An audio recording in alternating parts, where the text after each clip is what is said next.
There are different areas in the upper part of the face.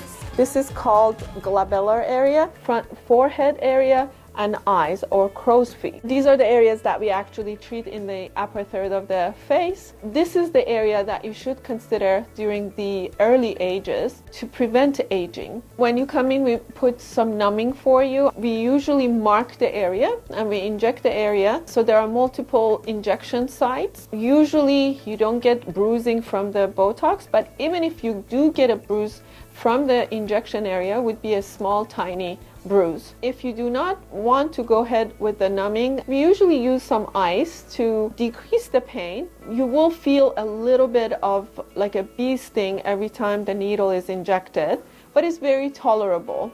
Otherwise, we would not have this many patients coming back for injections. So that when the injection is done and you are released from the first visit, you don't see any changes. So the neurotoxins or neuromodulators takes about 3 to 4 days, a maximum 7 days to start working.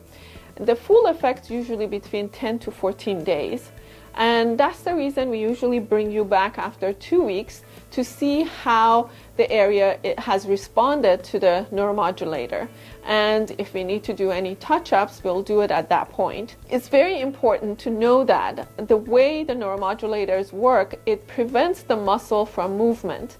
So a lot of patients, for the first time when they get the injections, they're not used to it, and there is a little adjustment getting used to getting Botox because you really can move those areas, and so there is some kind of like, okay, I usually lift my forehead and now I cannot do it. We talk you through it and you get used to it, and then it would be normal for you. I hope this was helpful.